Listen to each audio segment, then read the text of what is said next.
भारतीय खगोल विज्ञान में थिरुवथिराई या अद्रा के रूप में विख्यात ओरायन तारामंडल में अपनी प्रमुख स्थिति के साथ चमकदार लाल तारा बेटेलगेस पर्यवेक्षकों को आकर्षित करता है।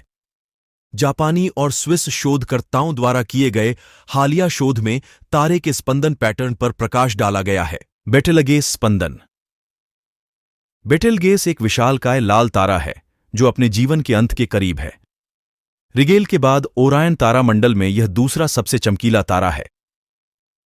वैज्ञानिकों ने वर्ष 2019 के अंत में बेटेलगेस के रहस्यमय तरीके से मंद होने का कारण तारे की दिखाई देने वाली सतह पर एक बड़े धमाके की वजह से हुए विस्फोट को बताया। शोधकर्ताओं ने बेटेलगेस के देखे गए स्पंदन की तुलना सैद्धांतिक अनुमानों से की है। यह दर्शाता है कि तारा अपने अंतिम कार्बन बर्निंग चरण में है। स्पंदन की अवधि तारे की त्रिज्या, चमक और द्रव्यमान के बारे में मूल्यवान अंतर्दृष्टि प्रदान करती है, जो कोर कार्बन बर्निंग के अपने वर्तमान चरण की पुष्टि करती है। बेटेलगेस दो मुख्य कारकों के कारण चमक में भिन्न होता है: इसकी सतह के तापमान में परिवर्तन तथा इसके आकार में परिवर्तन। एक विशालकाय लाल तारे के रूप में बेटेलगेस की एक बहुत ही अस्थिर बाहरी परत होती है, जो संवहन और स्पंदन हेतु प्रवण होती है। बेटेलगेस का स्पंदन आवधिक संकुचन और तारे के विस्तार को संदर्भित करता है। भाप छोड़ते एक बर्तन के ढक्कन को उठाने के समान लाल विशाल तारे अपनी सबसे बाहरी परतों में हाइड्रोजन के ताप और शीतलन के कारण फैलते और सिकुड़ते हैं। तारे के सबसे बाहरी आवरण में शीतल तटस्थ हाइड्रोजन होता है, जो भीतरी भाग से ऊष्मा को अवशोषित करता है, जिससे तारे का विस्तार होता है। जैसे जैसे तापमान बढ़ता है, हाइड्रोजन आयनित हो जाता है और अधिक ताप को अवशोषित कर सकता है, जिससे बाहरी आवरण का अत्यधिक विस्तार एवं उत्सर्जन होता है। इस प्रक्रिया की चक्रीय प्रकृति के परिणाम स्वरूप तारे का समय समय पर धुंधला होना और चमकना देखा जाता है। बेटेलगेस जैसे सितारे अपने प्रारंभिक चरण के दौरान हाइड्रोजन को हीलियम से जोड़ रहते हैं, जो गुरुत्वाकर्षण और ऊर्जा विमुक्ति के बीच संतुलन बनाए रखने में सहायता प्रदान करता है। बेटेलगेस जैसे तारे जब कार्बन बनाने हेतु हीलियम का उपयोग करते हैं, तो कुछ करोड़ वर्षों में उनका बड़े पैमाने पर हाइड्रोजन ईंधन समाप्त हो जाता है। हीलियम करीब 10 लाख वर्ष में खत्म हो जाती है।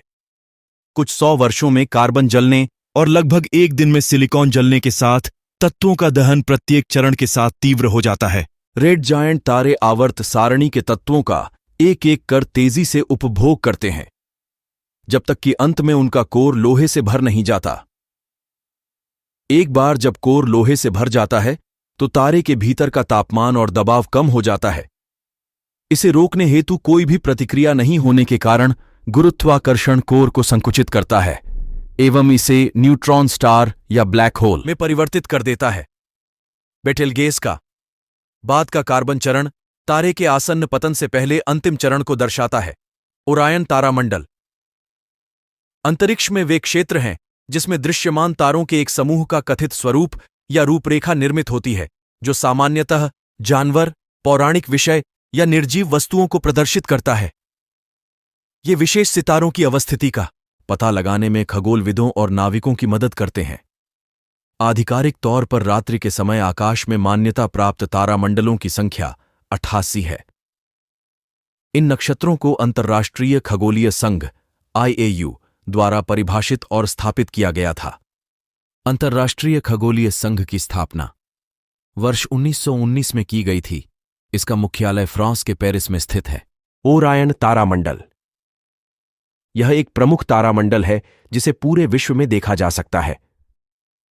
यह आकाशीय भूमध्य रेखा पर स्थित है और इसे उत्तरी गोलार्ध में जनवरी से अप्रैल तक तथा दक्षिणी गोलार्ध में नवंबर से फरवरी तक शाम के समय आकाश में सबसे स्पष्ट रूप से देखा जा सकता है।